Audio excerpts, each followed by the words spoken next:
Marcos 16:15 diz assim: Ide por todo o mundo, pregai o evangelho a toda criatura.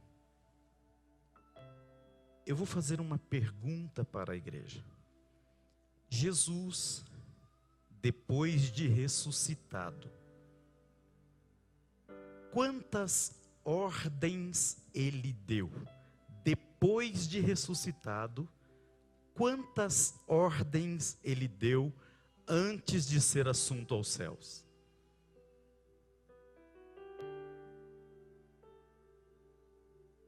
Até onde nós sabemos, uma. E qual foi ela? Dá para a gente repetir esse texto? Ide.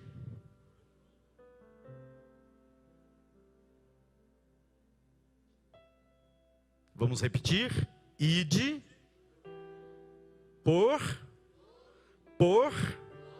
E pregai o evangelho a. Ide por todo o mundo e pregai o evangelho a toda criatura. O segundo texto que eu gostaria de ler com os irmãos, esse eu leio sempre. É quase um massacre de tanto que eu leio e uso esse texto. Mas nós vamos continuar usando. Atos dos Apóstolos 2, 42 a 47. E perseveravam na doutrina dos apóstolos, e na comunhão, e no partir do pão, e nas orações. Em cada alma havia temor, e muitas maravilhas e sinais se faziam pelos apóstolos. Todos os que criam estavam juntos e tinham tudo em comum. Vendiam suas propriedades e fazendas e repartiam com todos, segundo cada um tinha necessidade. E perseverando unânimes todos os dias no templo e partindo o pão em casa, comiam juntos com alegria e singeleza de coração, louvando a Deus e caindo na graça de todo o povo. E todos os dias, acrescentava o Senhor à igreja aqueles que se haviam de salvar. E todos os dias acrescentava, eu vou repetir, e todos os dias acrescentava. Quem? Todos os dias acrescentava o Senhor à igreja aqueles que se haviam de salvar. O terceiro texto que eu quero ler está na epístola de Tiago.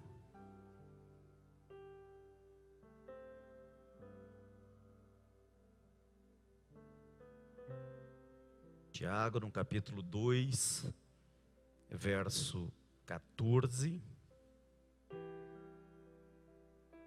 diz assim: meus irmãos, que aproveita se alguém disser que tem fé e não tiver as obras? Porventura a fé pode salvá-lo? E se o irmão ou a irmã estiverem nus e tiverem falta de mantimento cotidiano, prestem atenção nisso, estiverem nus, não está falando tiverem falta de roupa, estiverem nus e tiverem falta de mantimento cotidiano, não é falta de mantimento, é falta de mantimento cotidiano. E algum de vós lhes disser: ide em paz, aquentai-vos e fartai-vos, e lhes não derdes as coisas necessárias para o corpo, que proveito virá daí? Assim também a fé, se não tiver as obras, é morta em si mesma. Mas dirá alguém: tu tens a fé e eu tenho as obras. Mostra-me a tua fé sem as tuas obras, e eu te mostrarei a minha fé pelas minhas obras. Tu crês que há um só Deus? Fazes bem. Também os demônios o creem e estremecem.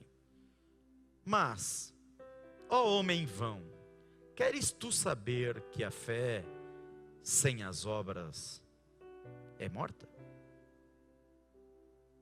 Amados, há um tema que está no nome da nossa igreja e que obrigatoriamente eu preciso abordá-lo pelo menos uma vez por ano. Eu faço umas 10 vezes por ano. E esta noite, de novo, porque é muito importante. Então hoje será um estudo de escola bíblica. Hoje não será daqueles cultos de pular para cima e virar aviãozinho. A gente faz isso em outro momento. Hoje é escola. Missão integral. O que é isso? Por que isso está no nome da nossa igreja? Por que isso é importante para o pastor Carlos? Primeiro aspecto que eu tenho que abordar, e é importante os irmãos prestarem atenção nisso, é o aspecto terminológico. As palavras. As palavras, elas têm a possibilidade de terem vários sentidos. Sim ou não? Sim ou não? Todo mundo concorda que as palavras têm a possibilidade de terem vários sentidos? Podemos citar um exemplo. O mais citado é a palavra manga. O que a palavra manga quer dizer? O que significa? Ah, pastor, pode significar várias coisas.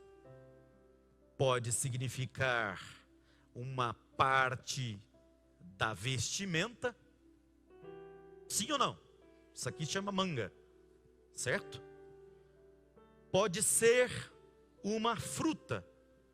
Tem uma fruta chamada manga também. Tem ou não tem? Para quem morou no interior como eu, já ouviu falar em manga de chuva?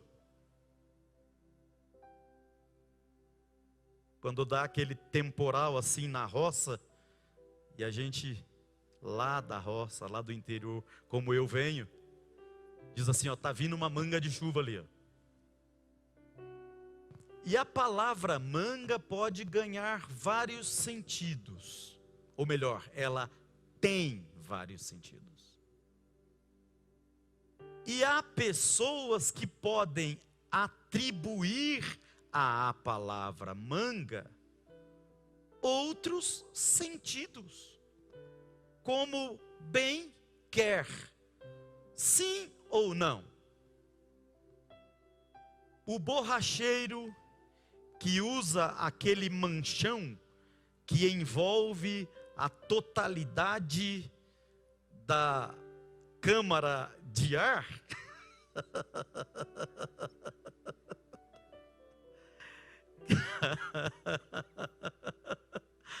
alguns chamam de manga. Eu já vi encanador que chama a luva, né? Tem aquela luva que a gente usa para conectar dois canos. Eu já vi encanador chamar de manga. E a gente pode encontrar 1001 possibilidades. Então eu posso falar a palavra manga e o Daio falar a palavra manga, e nós dois podemos estar falando de coisas completamente diferentes, sim ou não? Todo mundo concorda que eu posso falar manga e o Daio pode falar manga, e a gente está falando de coisas completamente diferentes, sim ou não? Sim. Isso é uma coisa que é importante. Então, primeiro aspecto, o aspecto terminológico. Segundo aspecto, o aspecto simbólico. Isso é muito importante, preste atenção aqui. Quantos aqui já ouviram falar do olho que tudo vê? Já viram aquele símbolo do olho que tudo vê? Aquele símbolo do olho que tudo vê é usado por dezenas de seitas sincréticas. Dezenas. A nova era usa o olho que tudo vê. O gnosticismo usa o olho que tudo vê. A maçonaria usa o olho que tudo vê. Centenas de possibilidades do olho que tudo vê. Aquele olho que tudo vê, por exemplo, está na nota de $1. A pirâmide. A pirâmide é um elemento simbólico que pode significar, pode ser importante para 1001 possibilidades. Para a Cabala, para o hinduísmo, para as religiões egípcias, obviamente, para as religiões maias, obviamente, e ela está para a maçonaria, obviamente, para o rosacrucianismo, obviamente. Quem aqui já foi ali no museu egípcio, ali no templo Rosa Cruz? Eu já fui. Quantos já foram? Pode ficar com medo não, irmão, tranquilo. Satanás não entra em você não, você pode entrar até no cemitério. Não fica com medo não. Eu já fui lá no museu, tem um museu lá, tem até uma múmia lá, tem um monte de coisa. Tem pirâmide lá também, um monte. Grande, pequena, tudo quanto é jeito. E tem na nota de $1. Tem lá também. Agora eu faço uma pergunta. Todo mundo que tem a nota de $1 no bolso é Rosa Cruz? Óbvio, pastor. Não, mas eu tenho que fazer essas perguntas óbvias. Todo mundo que tem uma nota de $1 no bolso é maçom? Todo mundo que tem a nota de $1 no bolso é hindu? Não. Então cada coisa tem que ser colocada no seu compartimento. E existe um outro aspecto que é o chamado aspecto da apropriação simbólica. Vamos colocar aqui. Quantos aqui já viram dentro de um monte de igreja por aí a bandeira de Israel?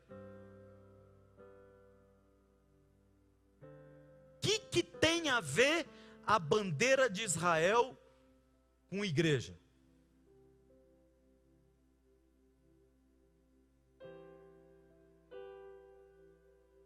A minha Bíblia diz: veio para os que eram seus, os seus não o receberam, a todos quantos o receberam, deu-lhes o poder de serem feitos filhos de Deus. O que tem a ver a bandeira de quem não recebeu Jesus com a igreja? Porque eu posso olhar por esse lado, ou eu posso olhar por aquele outro lado do Antigo Testamento, que diz: abençoarei os que te abençoarem, amaldiçoarei os que te amaldiçoarem. Sim ou não? E o que é que muda? É o olhar de quem vê. Sim ou não? É o olhar de quem vê. É isso que muda. Tem gente que vai olhar e falar: nossa, que bonito a bandeira de Israel dentro da Assembleia de Deus. Outro vai olhar e vai falar: nossa, para que usar a bandeira de Israel dentro da Assembleia de Deus? Eles rejeitaram Jesus. Eles não acreditam em Jesus até hoje. E quem é que está certo? Nenhum dos dois.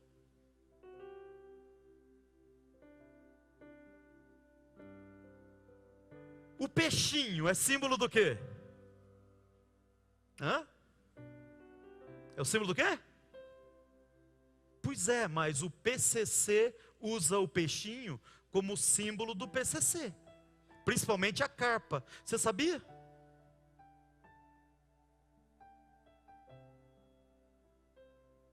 Você sabia que eles tatuam o peixinho para dizer que são?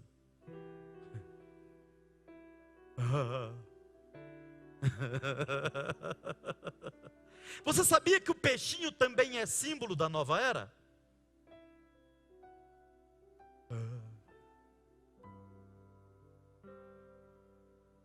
A estrela de Davi, o que ela significa?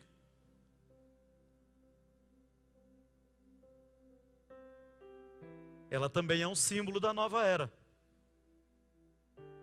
E tem um monte de gente que coloca na camiseta, no boné, no carro, etc. Eu sou de Jesus, bandeira de Israel, a estrela de Davi. E é símbolo da nova era.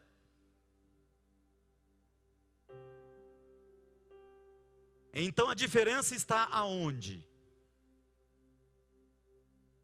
O problema está aonde? Nos olhos de quem usa ou nos olhos de quem julga?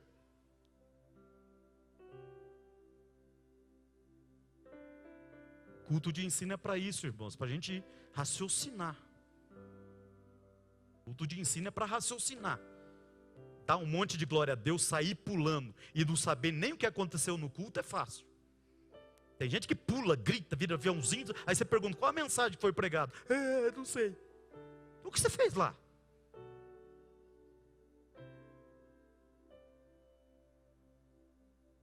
É blá blá blá. Então culto de ensino não. Aqui é hora da gente pensar. Então existe um negócio chamado apropriação simbólica. As pessoas se apropriam de símbolos e lhes dão o significado que querem. E quando alguém vê um problema nisso, o erro está em quem? Em quem usa ou em quem julga?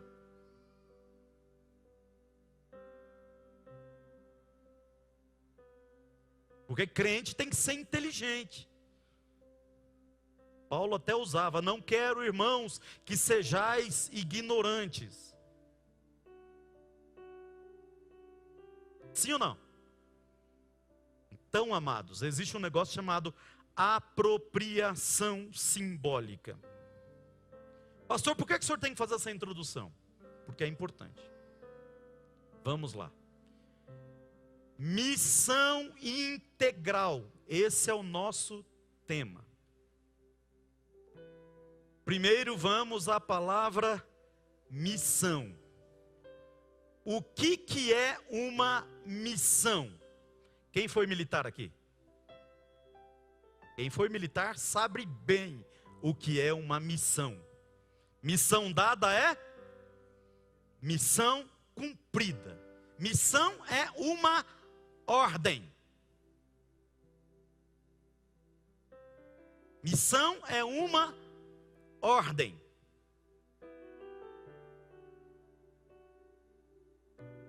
Depois de Jesus ressurreto, ele deu uma, portanto, ele deu uma. Quem inverteu deu certo do mesmo jeito. Depois de ressurreto, ele deu uma ordem, portanto, ele deu uma missão. Quem inverteu falou, ele deu uma missão, portanto, ele deu uma ordem. Está certo, os dois estão certos. Jesus deu uma missão, uma única missão, uma única ordem: ide por todo o mundo e pregai o evangelho a toda criatura. Essa é a ordem, essa é a missão da igreja. Mas por que missão integral, pastor? Já vou dizer por quê. Porque nós, humanos, sempre procuramos pegar uma missão e trazer para a nossa zona de conforto. Sempre. É mais ou menos igual cantores, né? Vamos cantar um hino. Qual é a tonalidade que a gente vai cantar? A gente vai trazer para a nossa zona de conforto. Eu me lembro que tinha um menino. Bom, agora é hora da... Abre parênteses. Um menino numa cidade que eu pastoreei, e ele gostava muito de cantar. E tinha um hino que ele gostava muito, que por sinal é um plágio de uma música do Elvis Presley. E ele cantava assim: eu vi Jesus, Jesus me viu, no mesmo instante me redimiu, Jesus me fez. Aí acabava a voz, sorri cantar, me fez chorar de emoção, porque a voz não chegava. Então quem canta sabe que tem que trazer para a zona, para a tua tessitura, para a tua zona de conforto. O problema é que a gente às vezes faz isso com tudo. Com tudo. O camarada que gosta de evangelizar pobre, ele fala, nós temos que evangelizar pobre, porque nós temos que ganhar pobre, porque nós temos que evangelizar os necessitados. Mas o cara que gosta de evangelizar rico, ele falou, mas nós temos que evangelizar os ricos, porque eles têm uma alma, porque nós temos que ir também entrar nos lugares nobres. E o cara que gosta de visitar o hospital, ele fala, nós temos que ir no hospital, a gente tem que ir no hospital, porque a gente tem que ir com os enfermos. E aquele que gosta de ir em velório, para comer bolacha e tomar café, nós temos que ir no velório, nós temos que ir no velório, porque nós temos que ir no velório.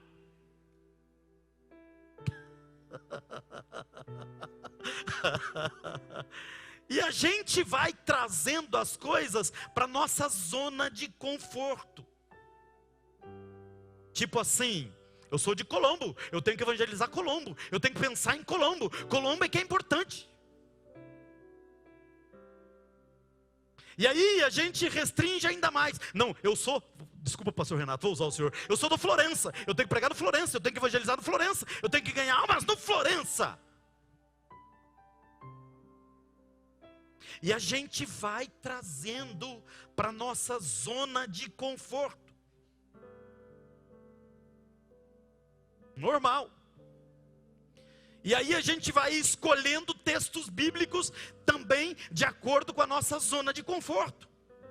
O cara que gosta de pregar sobre as parábolas de Jesus, as parábolas de Jesus, porque as parábolas de Jesus, porque nas parábolas de Jesus tem toda a resposta. O outro que já gosta dos livros históricos, não, porque a gente tem que ter Atos dos Apóstolos, a gente tem que ler Samuel, a gente tem que ler Reis, tem que ler Crônicas. O cara que gosta do Pentateuco, ele só prega Gênesis, Êxodo, Levítico, Números e Deuteronômio. O outro gosta de Salmos, ele só prega Salmos, porque os Salmos são importantes, porque os Salmos são isso e são aquilo. O outro gosta de escatologia. Não, porque a gente tem que pregar sobre arrebatamento. Eu não ouço mais falar sobre arrebatamento, porque o arrebatamento. E cada um tentando arrastar para a sua zona de conforto. Para que pensar no Japão, nos Estados Unidos, na Europa? A gente tem que evangelizar aqui, porque a nossa missão é evangelizar a nossa família. Ah, já ganhou a tua família inteira? Você não ganhou nem a tua família inteira ainda? Como é que você quer segregar? Fala e não faz nada. O senhor está bravo, pastor? Não, irmãos. Terça-feira é dia de raciocinar. Então é por isso que surge o termo integral,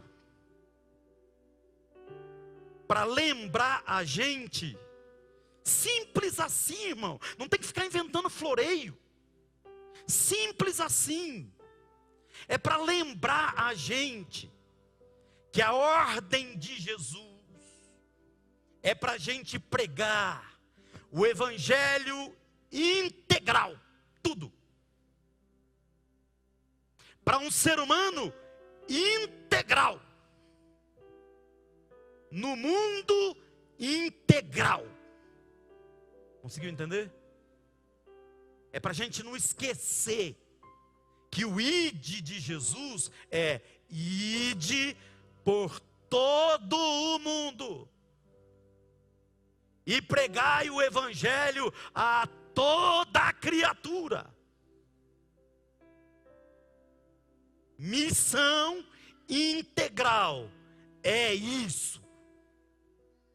O que é missão integral, pastor?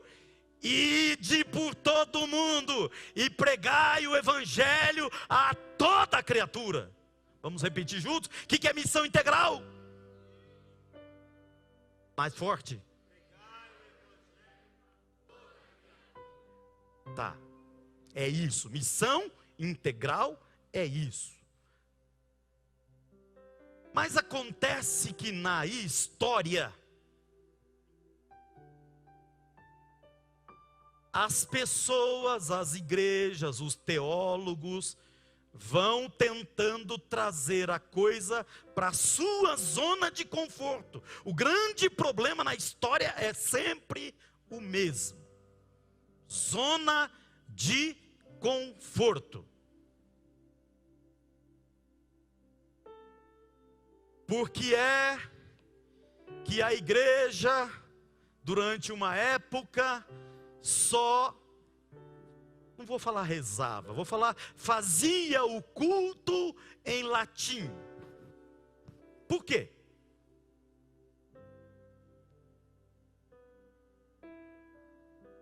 Por causa de um negócio chamado zona de conforto. A Bíblia era em latim, o clero estudava latim, e só eles dominavam o latim. E quando só eu sei latim, e só eu tenho a Bíblia, e a Bíblia está só em latim, só eu sei o que está escrito na Bíblia, e ninguém mais pode me questionar. O que eu pregar, os outros têm que acreditar, porque eles não sabem latim. Então eu sou o rei, então eu domino, porque só eu sei. E isso se chama zona de conforto.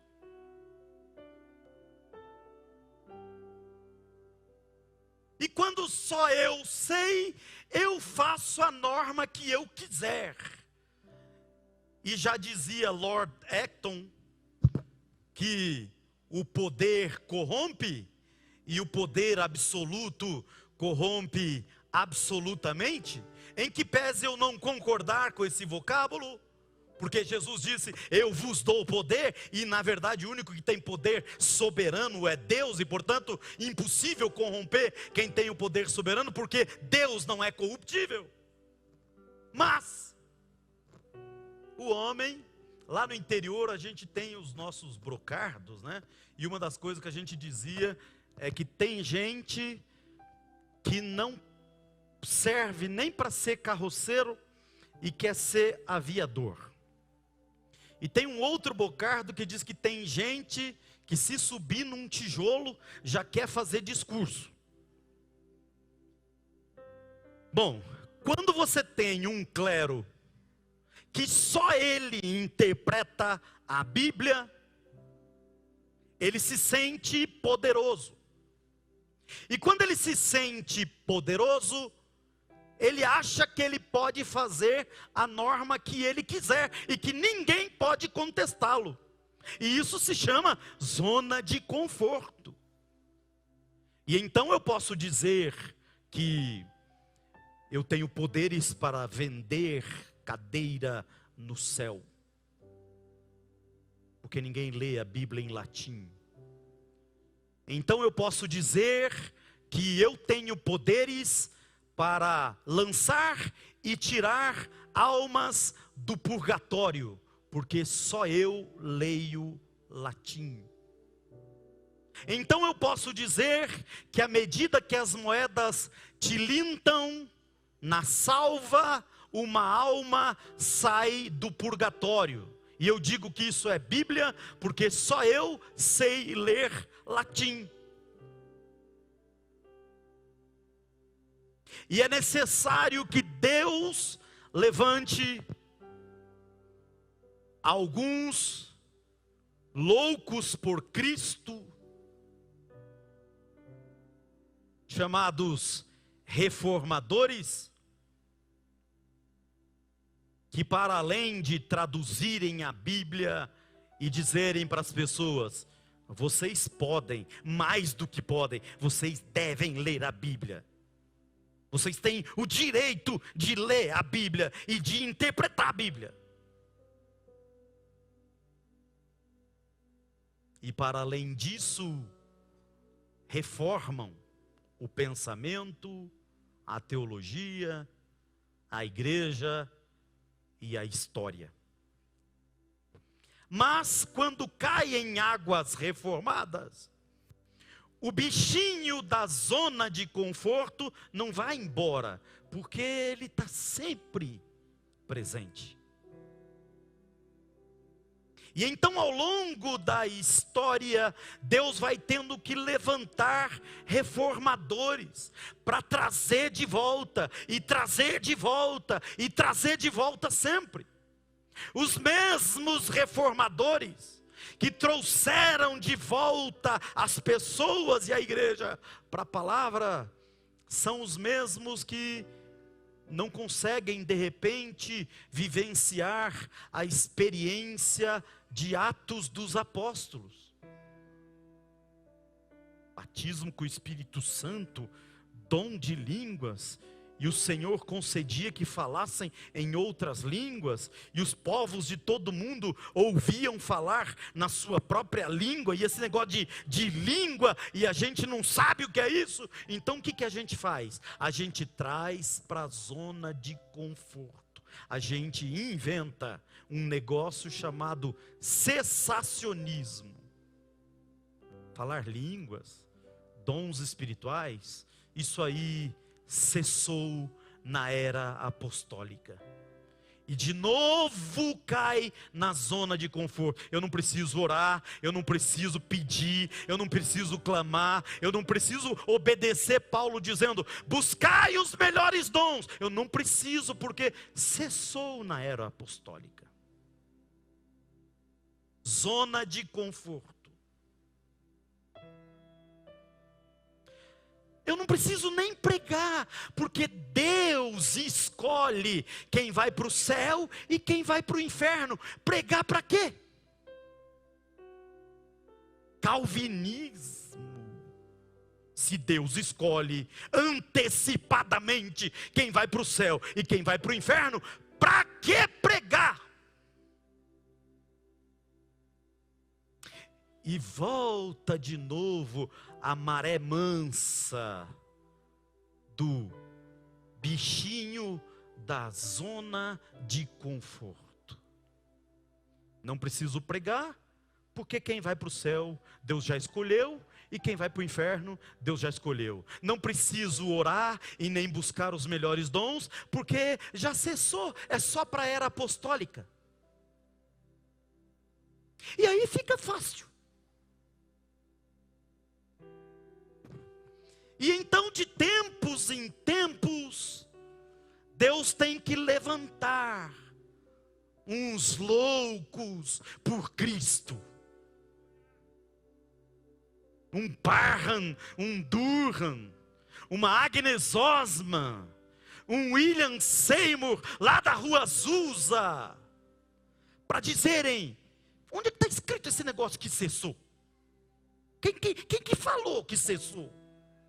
E resolve perguntar para Deus, Deus, quem que falou que cessou?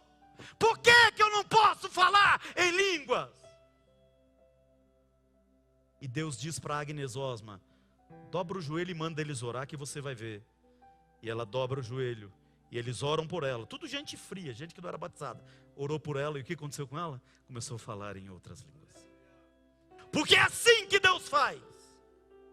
E todos eles foram batizados com o Espírito Santo. William Seymour sai dali para fundar a igreja da Rua Azusa. O Parham sai dali para ir pastorear em Chicago e mandar para o Brasil 2 caras chamados Daniel Berg e Gunnar Wingren, que trouxeram essa chama. E nós falamos em línguas estranhas até hoje, porque é para hoje, é para nós, é aqui e é agora.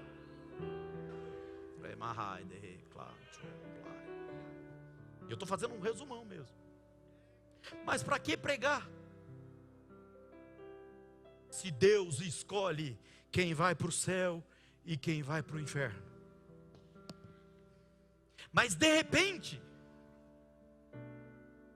2 caras chamados Billy Graham, um grande evangelista. Eu acho que alguém, quem aqui já ouviu falar no Billy Graham? Quem não ouviu? Parece que 2 ou 3 pessoas. Deus levanta um louco por Cristo chamado Billy Graham. E junto com ele um outro que não sabia nada de teologia, 0 à esquerda em teologia, chamado John Stott. Não sabia nada de teologia. É lógico que é uma ironia. Um dos maiores nomes da teologia do mundo.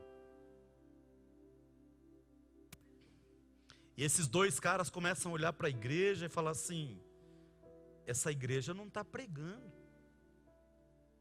Essa igreja não está evangelizando. Essa igreja não está cumprindo o seu papel. Essa igreja não está cumprindo a sua missão.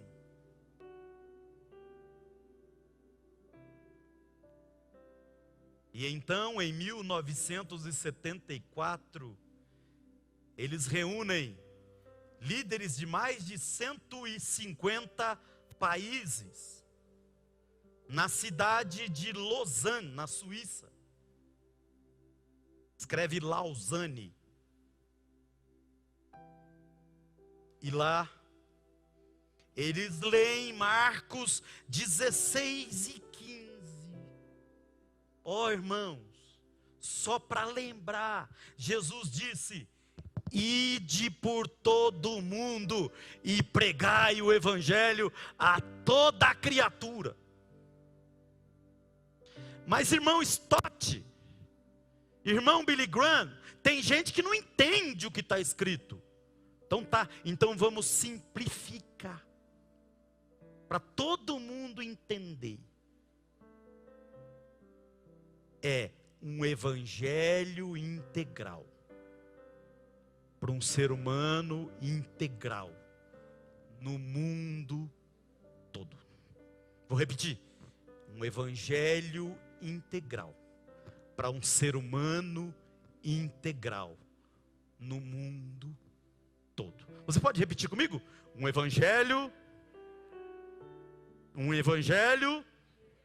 para um ser humano no mundo. Repetindo: um evangelho para um ser humano no mundo. Tá. É isso.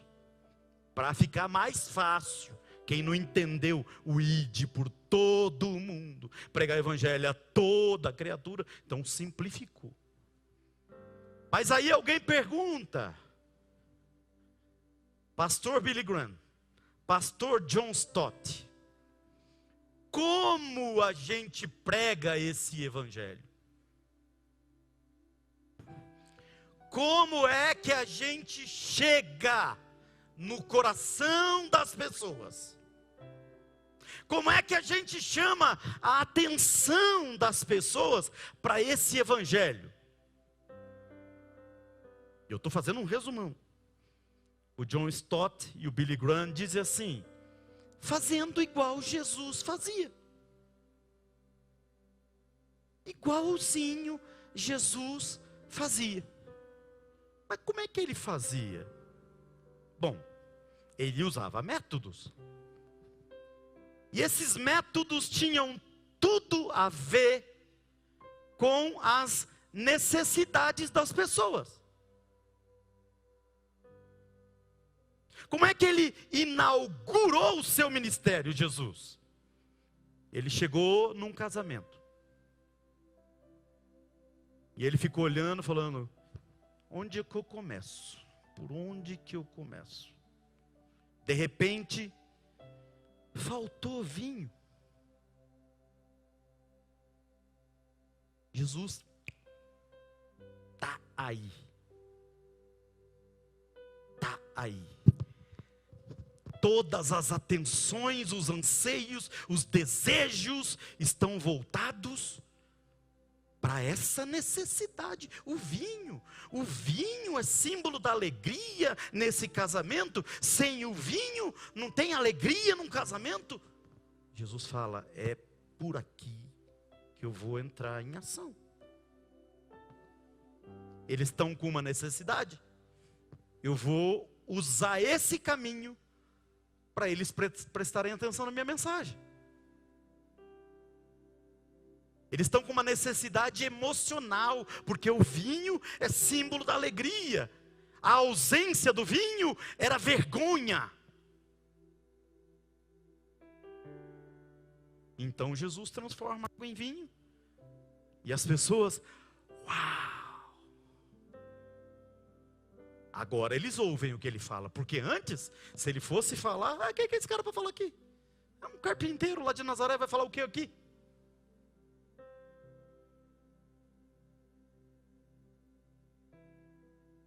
Quando ele chega num outro lugar,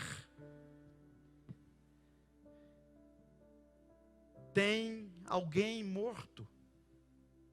Ele ressuscitou todos os mortos? Não, mas ele queria pregar.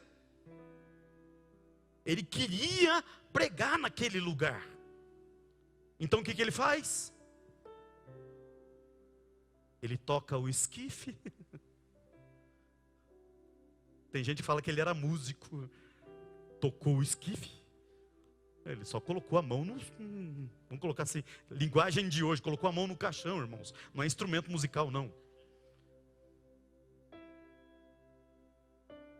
E ele ressuscita aquele morto. Por uma necessidade, por uma carência, por uma dor que a pessoa sentia, ele arrumou um caminho para chegar até o coração da pessoa.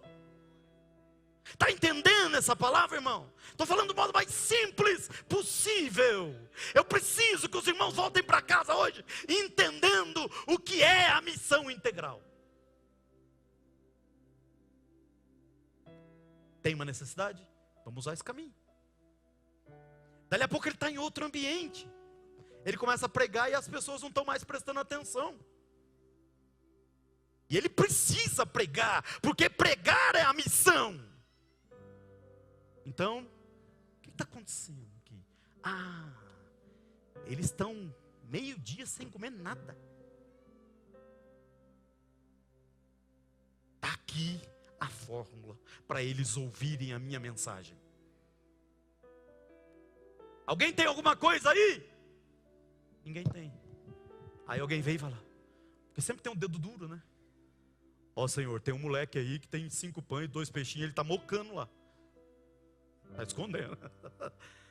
Manda pegar. Não, mas é meu. Não, daqui. Fica tranquilo. Vai ser bom. Vai ser bom. Deixa com o mestre. O que ele faz?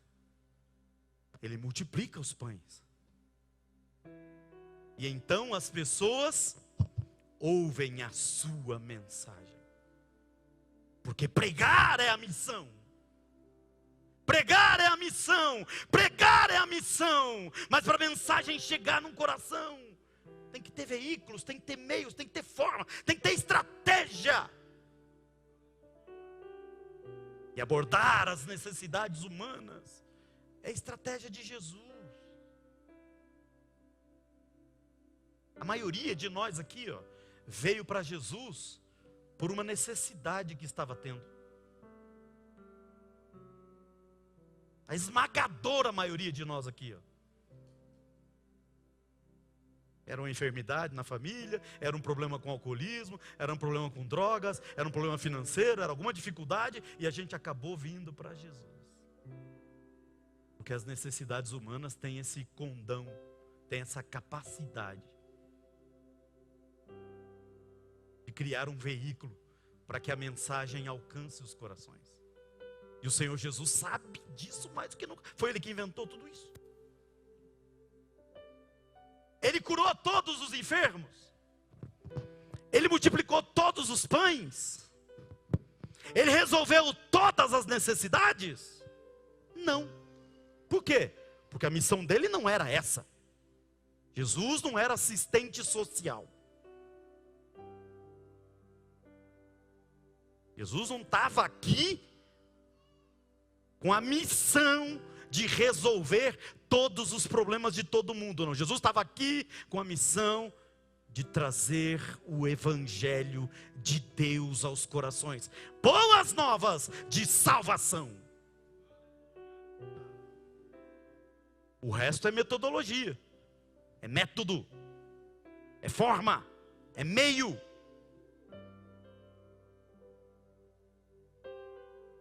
Então, Billy Graham, John Stott dizem, vamos usar a mesma metodologia de Jesus.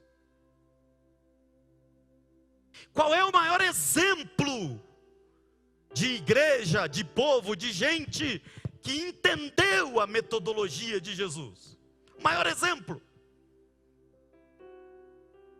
Atos 2, 42 a 47.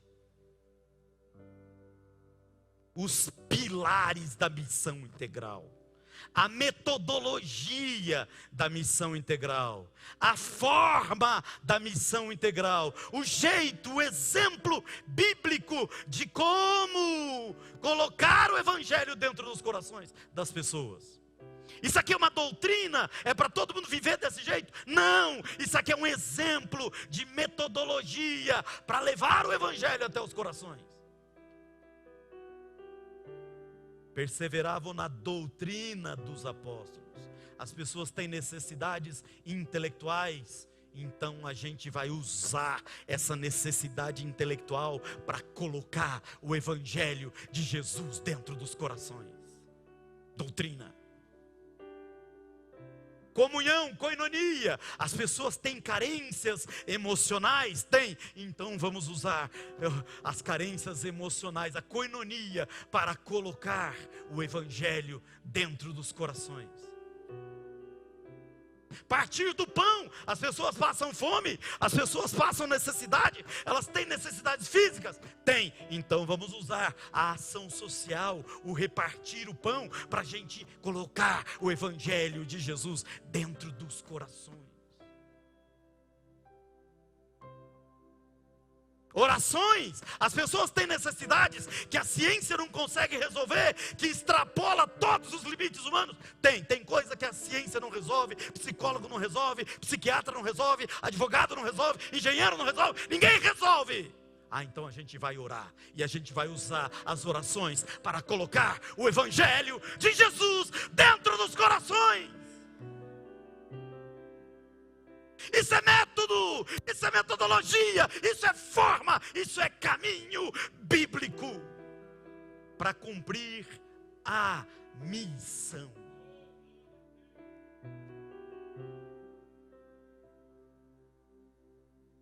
Estão entendendo essa palavra?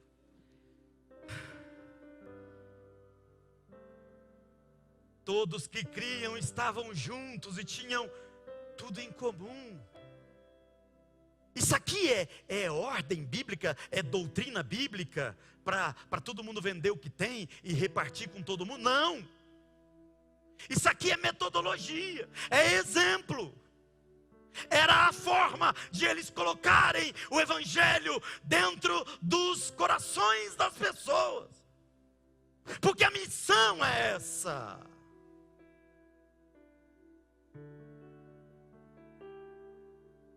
Vendiam suas propriedades, fazendas, repartiam com todos, segundo cada um tinha necessidade. Só que aqui entra também um problema, que eu falei que é o problema da apropriação simbólica. Quando um socialista, quando um comunista vê esse texto, os olhos brilham. Está aqui. Comunismo defendido na Bíblia. Socialismo defendido na Bíblia. Não, irmãos. Marx nasceu no século passado. O Evangelho tem 2000 anos. Tem muito demônio. Tem muita ideologia, tem muita religião, tem muita coisa que não presta por aí, se apropriando do que está aqui. Estão entendendo essa palavra? Tem muita coisa que não presta por aí, se apropriando do que está aqui.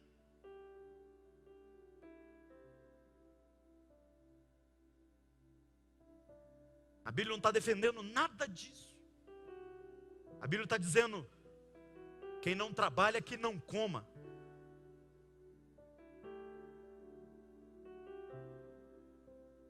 A Bíblia diz isso. Então não tem esse estímulo a esse tipo de pensamento. Não tem. Não tem base bíblica. E é simples assim. É trabalho, é esforço, é ir atrás, é assumir a responsabilidade pela sua própria vida, pela sua própria história. Agora, se assumindo a sua responsabilidade, trabalhando, lutando, não sendo preguiçoso nem preguiçosa, mas sofrer um infortúnio, uma queda financeira, um acidente de percurso, uma dificuldade, não é fruto de preguiça, não é fruto de falta de trabalho, é um acidente de percurso. Então, os irmãos estão aqui para ajudar, estamos aqui para isso. Só que tem alguns critérios, e isso tem que ficar claro, irmão. O que está escrito em Tiago?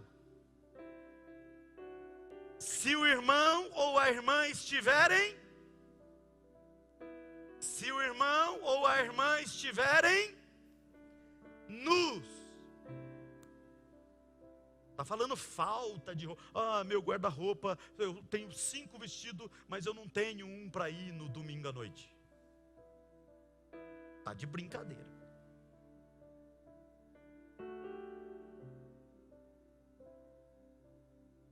Eu preciso dormir até meio-dia, eu não preciso me qualificar, eu não preciso procurar emprego, eu não preciso trabalhar, eu não preciso fazer nada, porque meus irmãos têm que me sustentar. Está de brincadeira.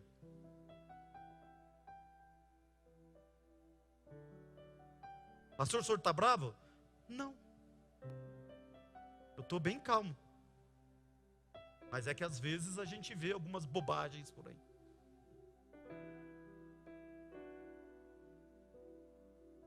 Se o teu irmão ou tua irmã estiver nu, você tem o dever de ajudar. Aqui. E a Bíblia continua. Se tiverem falta do mantimento cotidiano, não é o de amanhã, não é o de daqui a 6 meses, não é garantir a cesta básica por 2 anos, é hoje, cotidiano, hoje. Está com fome? Teus irmãos estão aqui para te ajudar. Nós estamos aqui para isso. Nós vamos fazer. Está entendendo essa palavra, irmãos? Mas tem um outro fator na apropriação simbólica. É gente de má fé. E tem. E os irmãos se cuidem com isso, porque culto de ensino é para isso. Se cuidem. Porque tem gente por aí de má fé. Essa má fé pode ser uma má fé humana. Sabe, tem aquela pessoa que não foi atendida naquilo que queria. Tinha um campo que eu trabalhei, que tinha um obreiro, e eu vou citar aqui. Aqui não é aqui, não tem aqui. Aqui não tem disso. É em outro lugar. Mas tinha um obreiro que cada vez que tinha consagração na igreja, e ele não era consagrado, pronto. Ele achava defeito na igreja, ele achava defeito no som, ele achava defeito no pastor, ele achava defeito na teologia, ele achava defeito na mensagem, ele achava defeito em tudo. Só que era motivado por aquilo que a Bíblia chama de vãs concupiscências. Cada vez que ele era desagradadinho, ficava bravinho, tristinho, ele ficava achando defeito na igreja. Só que com aquela postura, ele nunca seria consagrado mesmo. Pelo contrário, ele estava atraindo maldição para a sua cabeça. Porque aquele que semeia contenda entre irmãos, atrai maldição de Deus. A Bíblia diz que 6 coisas aborrece ao Senhor. A 7ª, a sua alma abomina. Nas 6 coisas tem coisa leve, por exemplo, aquele que derrama sangue inocente. Por exemplo, o homicídio aborrece a Deus. Agora, aquele que semeia contenda entre irmãos, a sua alma abomina. É pior que o homicida.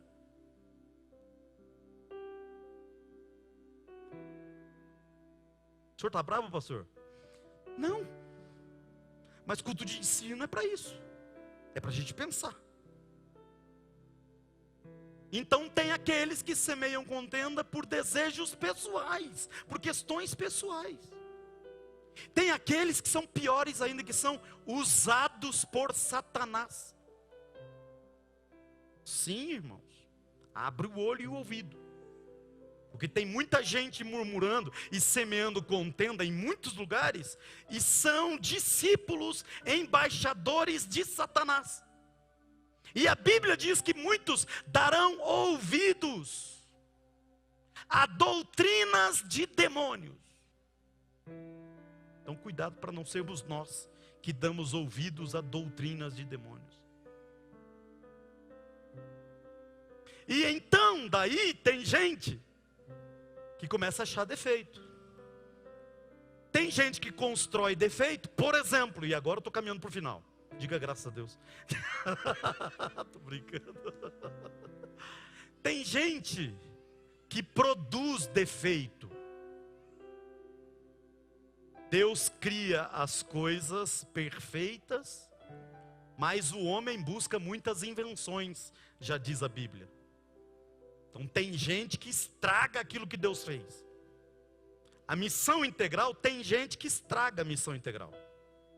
Por exemplo, gente que quer usar a missão integral e os caminhos da missão integral para justificar a sua ideologia marxista, socialista e comunista. Tem.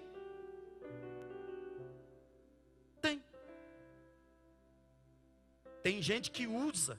Não, irmão, está aqui a Bíblia dizendo aqui, porque vendia as suas propriedades, distribuía entre todos, usando a missão integral, os pilares da missão integral, para justificar a sua ideologia que nasceu no inferno. Porque ninguém venha me dizer que Karl Marx, que justificava a cortina de ferro, era um santo homem de Deus.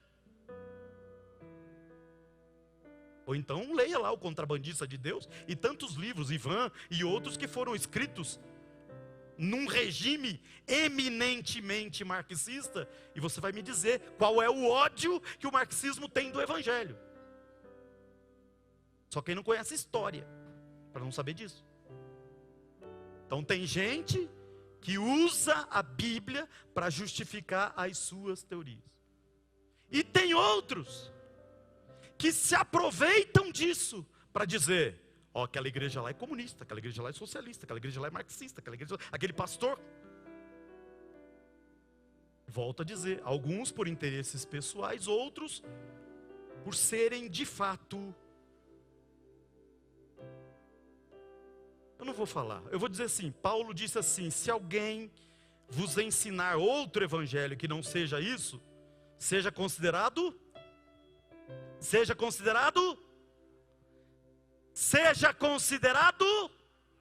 anátema. O que é anátema? Se alguém deturpar o que está escrito aqui, é considerado anátema. Anátema é o quê? Então não sou eu que estou falando. Não sou eu que estou amaldiçoando ninguém, não. Já é maldito quem faz isso. Agora, por outro lado, para finalizar,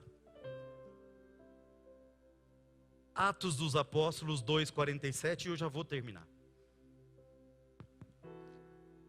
Fiquem tranquilos que ainda é 8h30 agora lá no Acre, horário do Brasil.